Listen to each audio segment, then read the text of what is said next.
Hello friends, welcome back. My name is Ramon. How are you today? Recently, I feel like on social media, I've been seeing just so many things, so many disparaging opinions and thoughts on sunscreen since doing an experience, but also looking at some people's reviews and like application footage. I'm just noticing a lot of trends, a lot of inconsistencies. And so with that, today I'm coming at you with a video called Why Your Sunscreen Ain't Working For You. But before we get into it, I'm gonna ask that you hit the subscribe button, notification bell, so that you know when I post more skincare, sunscreen, and fancy related content on my channel. Give it a thumbs up and down below in the comments, tell me what are your opinions on what I'm gonna say in this video. Why do you feel like certain sunscreens work for some people versus others? What's been your best and worst sunscreen experience?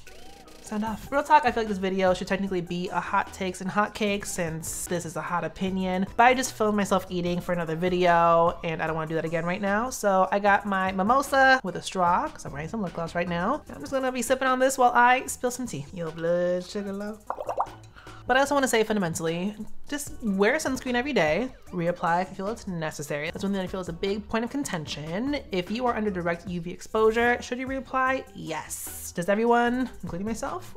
No. So I think it's very dependent on situation, but also just find a sunscreen you're gonna wanna use every day. Just wear sunscreen, period. That being said, let's get into the reasons why your sunscreen may or may not be working for you. And the first reason is you're not wearing it the right way. Obviously, when you wear a sunscreen, there is a specific rating on the front of it, SPF, whatever. And that number is deduced through a series of tests with a very consistent application of a specific amount. And that specific amount is 2 milligrams per centimeter squared. So if you're not putting on enough sunscreen, you're not getting the proper protection. The amount you put on is very proportional to the amount of protection you get. The more sunscreen you put on, the more protection you're getting from it, the higher value of SPF protection you're getting. That being said, some issues people have with sunscreen is A, they don't put on enough. A dime size is not enough to cover your face. We'll get into that in a second. Second of all, it's not applying properly over a specific surface area. Your skin is very uneven on a more microscopic level. There's peaks, there's valleys. The reason applying enough is really important is you want enough to cover the topography of your skin to be able to form a nice consistent film of protection that's unbroken, that's consistent, that's strongly fortified, to be able to give you adequate sun protection.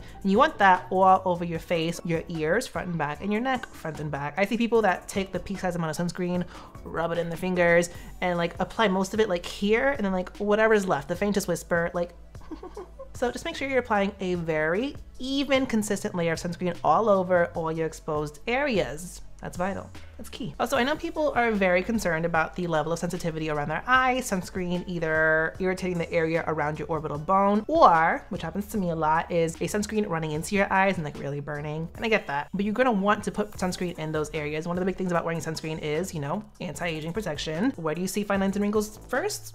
Around your eyes. So either find a sunscreen that's gonna work around your eye area that you're gonna wanna wear every day, or wear a sunscreen and maybe like set it. That helps a lot. Just making sure a powder goes on top of it to make sure it doesn't like start to like seep into your eyes and burn you while you're driving and cause you to cry and go blind, which has happened to me. Also, another point about this, and I'm bringing this up because I heard it in a Clubhouse chat, was someone got real brave and decided to say, oh, in order for your chemical sunscreens to work, you want to apply those first in your skincare routine after cleansing before anything else. And that is wrong. And I don't know the reason necessarily behind that. Someone was like, well, maybe it's because there's this like old school notion that chemical sunscreen filters need to interact with your skin in order for them to work. And that is false. Due to the way that these sunscreens work, they're automatically absorbing UV filter upon exposure, like automatically. Once these sunscreen filters come out of the bottle, they're already doing what they need to do. Just a big factor in making your sunscreen work and work better is being able to form that film on the skin. With that being said, A, these chemical filters are lipophilic. They'll be able to do the function they need to very easily on the skin. But also, second of all, that film is very necessary in the function for your sunscreen. You want that to be the last layer to ensure that film is as uninterrupted as possible to just make sure you're getting really good protection from your sunscreens. Anything on top of that tends to start to disrupt that layer, especially something like a moisturizer can cause that film to disrupt, interrupt, break up essentially. So you gotta be really careful with what goes on top of sunscreen. I know makeup is a big point of contention with that claim. What I will say is be gentle with how you apply your makeup. I just tend to press or stipple most of my stuff on up until the powder stage. Once powders are on and everything's kind of set down, then I'll more gently buff things on. That's my take on that. All your sunscreens need to go last in your skincare routine before makeup. The next point of this though is putting on too much. As I mentioned, again, your sunscreens, they pretty much work like drugs. The more you take, the more effect you're gonna get from them. And obviously the more UV filters you have on your face, the more capability of absorption you have. I'm a big proponent for wearing excess sunscreen with more elegant chemical filters, just my own opinion. But what really sparked this video was I saw a lot of people specifically reviewing the sunscreen from Cocokind, which I reviewed forever ago. And this was a sunscreen which I saw ads for forth. They were claiming a lot of bold things, but upon trying it, I was like, oh, this is actually really cute. I really enjoy this sunscreen. That's why it was part of my 2020 like top fave mineral sunscreens. And then I saw people reviewing it recently and it looks really bad on them. And I was like, did I really like that sunscreen, or was I just very skewed because I had some experience with really bad ones right before this? So I recently tried it out again and I actually measured out a specific amount. I measured my face because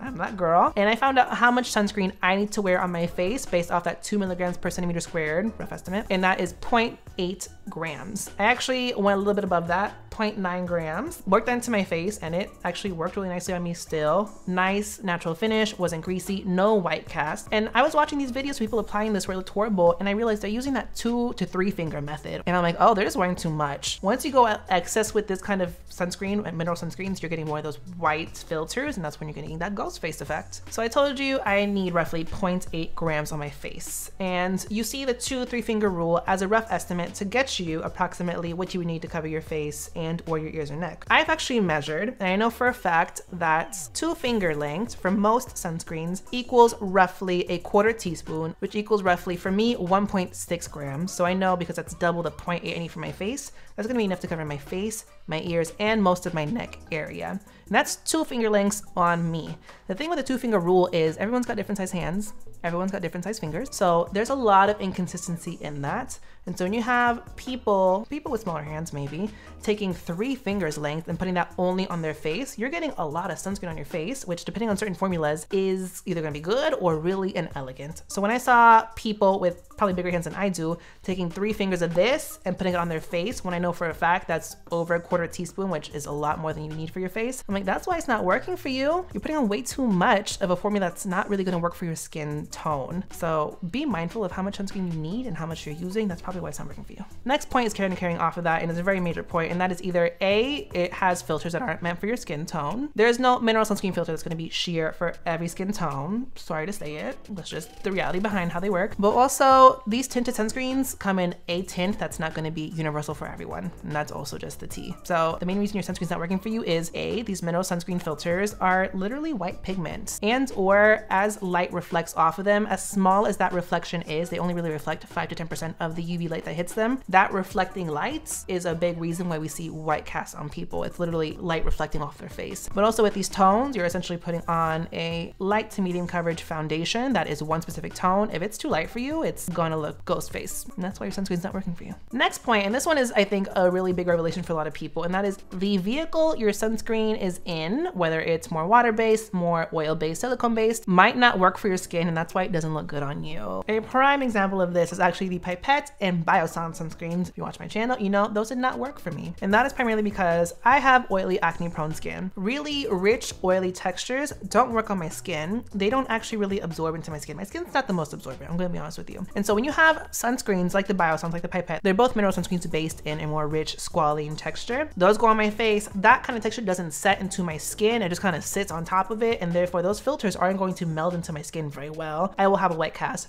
And the main reason this comes up is because I have a lot of people in the comments for those videos still tell me, oh, I love this sunscreen. I have much darker skin than you. I actually have very deep skin, and this actually works well for me. And I'm usually like, do you have more dry skin, or does squalene work well for your skin? And they're always like, yeah, it works great for my skin. And I'm like, that's why. So a big thing to consider here is certain vehicles the sunscreens come in, especially more rich dimethicone textures, don't always work for everyone. And because those textures don't work well with the skin, the filters that are then suspended in those textures aren't going to meld the most nicely on your skin. And that's why your sunscreen might not be working for you. Another point to kind of extend off of that, just making sure the sunscreen that you're using is intended or okay for your skin type. I have oily, acne prone skin. A lot of the reasons a lot of sunscreens don't work for me is just they're too rich, too emollient, too moisturizing, and they're meant for more dry skin types. The same way that more mattifying, oil controlling sunscreens don't look good on dry skin because they might catch on dry skin patches, or they just dry out your skin too much. You want to make sure that when you're wearing sunscreen, especially if it's a sunscreen you want to wear every day and reapply, that it's more appropriate for your skin type. Whenever I review sunscreen, even if it doesn't work perfectly for me, I always make note of what kind of skin type it's best suited for. When you're working with certain sunscreens, just make sure that if you have dry skin, you want a more probably emollient, more radiant finish sunscreen. If you have oily skin, you want something that's going to be more lightweight, something that might have denatured alcohol in it, or something volatile that's going to evaporate out very easily. easily, but it sets down really nicely very quickly without being too heavy and too greasy. Carrying off that point though, you want your sunscreen to fit nicely in your routine. If your sunscreen's not working well for you, if it's pilling, if it leaves a lot of a white cast and it just feels really gross on your skin, a part of that could be due to how you're using it with your other skincare. As I mentioned 90 times already, I have oily skin. I can't use a lot of layers of things on my skin. Sunscreen going on top of a lot of layers, moisturizer, serums and whatnot, oftentimes don't work. They pill up, they blow up, they kind of get gross and slide around. I oftentimes can use sunscreens as moisturizers in themselves. Most days when I'm just going out and about, I will maybe use a serum and then sunscreen right on top of that. It's moisturizing enough to lock it in, but also give me the sun protection because I'm using enough to get that protection, and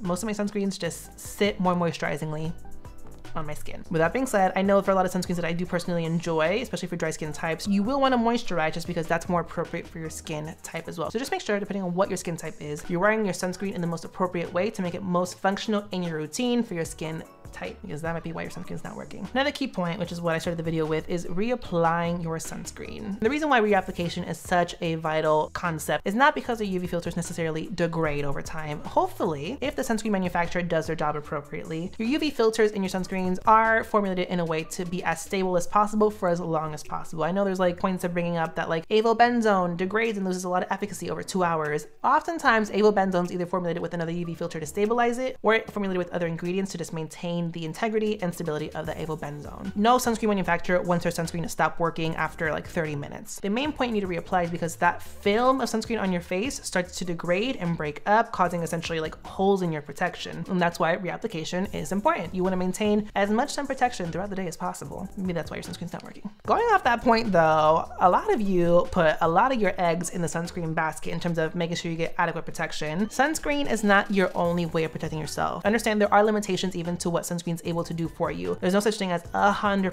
UV protection ever, unless you're like living within like the deep recesses of the ocean. Things like wearing adequate clothing, even clothing with UPF factors in them, wearing a hat, staying in the shade, avoiding very direct high UV exposure during the middle of the day. There's a lot of things that go into adequate sun protection. Sunscreen is like a small fraction of that equation. You're putting too much eggs in the basket when it comes to UV protection, and that's why your sunscreen is probably not working for you. The next thing is something that comes up a lot with certain things, and obviously Purito was a big culprit for this. It really comes down to the limitations of the filters in your sunscreens. With Purito, it was a matter of there was percentages of filters in the sunscreen that didn't make sense to a lot of people because they were so low. How you're achieving this level of protection, and truth be told, they weren't. That being said, you had people plugging the filter percentages into this like software and getting an SPF of like 4 based off the percentages of just those sole filters. In reality, the SPF was between like 20 or 30, which is substantially higher than estimated, which goes to show the formulation of sunscreens in plays as much of a factor in SPF protection than just the filters. There are certain filters that can't really do a lot. Case in point, we're talking about titanium dioxide. Recently, I reviewed an INCI sunscreen where the only filter was titanium dioxide, but somehow it had an SPF of 50 plus and a PA of 4 plus, which means very decent UVA protection. When in reality, titanium dioxide by itself isn't a very broad spectrum filter. UVA in itself can be divided into UVA2 and UVA1. Titanium dioxide covers UVB and some UVA2. You're not getting into those longer wavelength UVA rays, and that's an issue. So I don't know how that sunscreen got that SPF and UVA value. There's only so much a formulation can really do, especially bumping up into that UVA1 range. So I have a lot of doubts around that. But realize, even with zinc oxide, limitations. Zinc oxide in itself is broad spectrum, but there's still some area of improvements. So I get my big pet peeve of mine is people being like, zinc oxide is the most amazing filter, unless you're using it at percentages that make it unfun to use and make it look nasty on your skin. In my opinion, based on my scientific background, the best, most broad spectrum protection you're ever going to be able to get is with a really good combination of mostly chemical filters. If you want to throw a mineral filter in there, by all means. But it's really all these synthetically derived chemical filters that are really gonna bump you up and give you really great photostable protection in that UVA range. That's really important. So maybe a reason your sunscreen's not working out for you is because your sunscreen filters can't do all the things you think they do. And the last point I'm gonna bring up for this as to why your sunscreen ain't working for you is you're mixing it either into your moisturizer, putting foundation drops up in there to change the tint. Once again, the integrity and success of your sunscreen is dependent on it being able to form an uninterrupted layer. That's why when you apply your sunscreen, you want to let it set down. I do it usually for 5 minutes. It's more recommended to do like 10 to 15 minutes. I think that's very dependent on the vehicle your sunscreen's in, especially if it's more emollient. I use more oily skin friendly sunscreen, so they set more quick. Once you start mixing in and cutting your sunscreen formulation, you are really jeopardizing the ability for that sunscreen to be able to form that film. And again, the filters themselves do have capability of absorbing UV filters and doing doing what they need to do just as is, even for mineral filters. But a lot of a sunscreen's success and efficacy, what really actually raises up the SPF value considerably, aside from like UV boosters, is the film forming ability of your sunscreen. That's why you want to put on enough, that's why you want to reapply, and that's why you don't want to cut your sunscreen with anything. Just wear your sunscreen as is, wear enough of it. Don't try to doctor it up and do some DIY chemist thing. That's why chemists get paid the good money to formulate your sunscreens for you so that they do what they need to do by themselves. That's why your sunscreen's not working for you. So with that, thank you guys for watching. Make sure you hit that subscribe button, notification bell, so that you know when I post more skincare, sunscreen, and Fenty related content on my channel. Give it a thumbs up, and down in the comments, tell me what are your thoughts on what I just said. What are some of the points I might have missed that you want to bring up as well? And what other questions do you have about sunscreens? Sound off. Thanks for watching, guys.